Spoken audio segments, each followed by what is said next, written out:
My name's Katie, and I love being creative. Making a mess and not caring because I prefer to focus on what it is I find amazing is in my nature. My parents seem to kinda hate it. They definitely find it grating when I run into the room and shout in amazement, "Mum, Dad, look what I just made, it's an elephant's playground." Mum replies, "That's great baby, but please say that you haven't made a mess of the playroom again. We've got guests round today, remember? You said you'd be on your best behaviour." Dad grumbles, "Oh, she's probably just forgotten again, Kim, but then again I guess we can't blame her." See, last year at school, this woman came in dressed up kinda like Miss James's, except she had a badge round her neck that read "Visitor name Liz Forrest." She went on to introduce herself and promised that we'd be friends, that we were going to talk about me and school during the day, that there was a chance I would be able to have resources and other forms of support that are not generally available in mainstream league tables. Months later, I was sat in a room having another school shown to me, told that if I wanted we could go and see what it was like and everyone would be fine with whatever I decided. I said no before being persuaded by questionable forces. Told in the car to just think of all the new resources. I can't remember how many times Mum reinforced it. She was talking so quick she must have been exhausted. We looked round the school and I just couldn't understand why I was here at all. Everything looked so different to my normal school and I missed it. After the tour, Mum and Dad explained what was meant by autistic.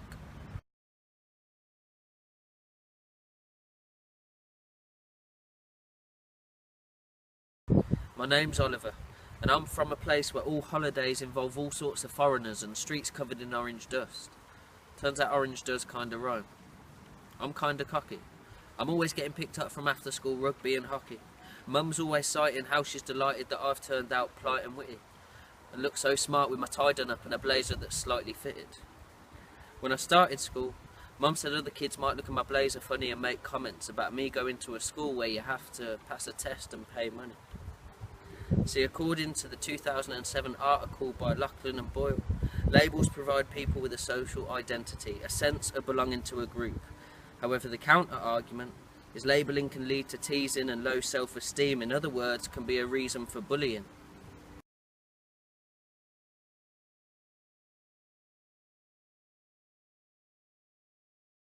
This kid from my old school goes to a comprehensive.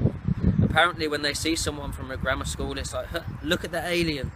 Most of them don't really know what any of them are like at all, and the concept of going to one is completely alien to him. He's currently doing his GCSEs, and says his school focuses more on the kids who are failing them. If you're overperforming, well, quite frankly, that's better than the norm, so teachers tend to fall into the awful habit of kind of ignoring you. Welch suggests this is a major cause of disaffection, as those who are underextended will become bored and look for ways of making life more interesting by causing other disruption.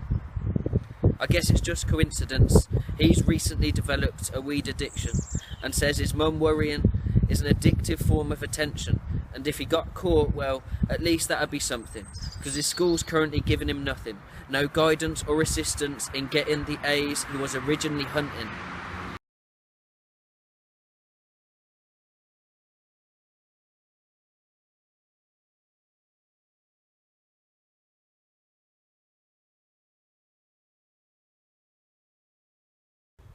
I'm Kyle, I'm in year 3, and that pencil seems incredible to me, as if every colour that doesn't stop moving would always be impossible to capture, yet always prove to be so incredible to me. I'm thinking it over and over and over. How incredible it would be to try and reach, how light it is, how incredible it would be to hold an object that light is evidently hitting, how the light keeps flitting around, and how if I picked it up, I'm going to need to know what the sound it makes is. I can't help it, it's in my hand now and it feels amazing. I can't help but wonder what sound it'd make if I hit it on the table or in the place where my pencil case is. I tap it twice and it begins shaking and my mind begins racing.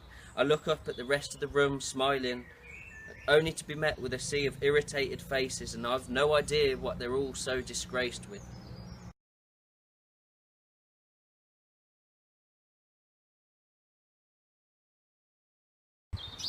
I'm Gemma. I'm nearly 8 years old. I'm intrigued about whether the metal on that pencil would feel cold, whether it would feel smoother than smooth, as though my fingers and hands no longer properly moved. Thing is, I've been told I'm ADHD and know that if I pick it up, Kerry the TA would ask me whether I'm sure that that's something I want to do. provision of choice and positive reinforcement is key to my behaviour being improved, both in school and out of school.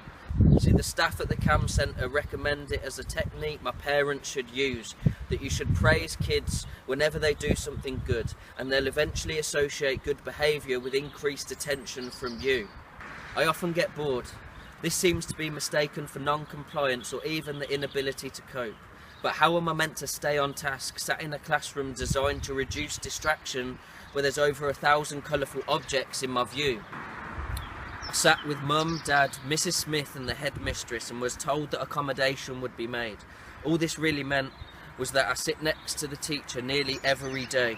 And that just makes me want to look around at everybody else more. Next thing I know, the first 5 minutes of break time are spent with me looking at the door while Kerry and Mrs Smith remind me of all the little chats that we've had before about the starboard and how, if I'm good, I normally move from 2 to 3 to 4, but this time I'm back to stage 1 and quite frankly, they're appalled.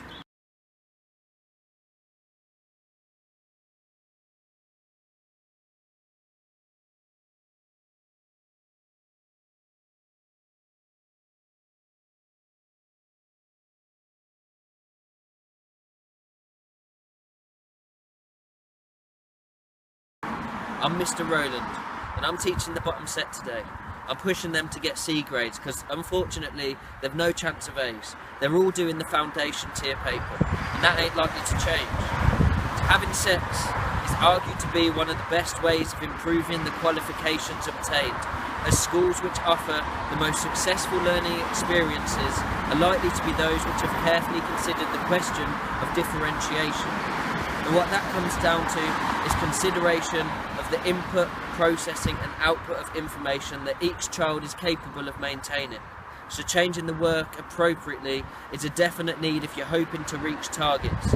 I'm talking 2 types of targets: kids potential and league table markets, where grades are currency and we're all Marxists. Attainment-based placements and the sustaining of Ofsted ratings are the main concerns of strained departments. Allow me to translate this. It's all just a synonym for marketing.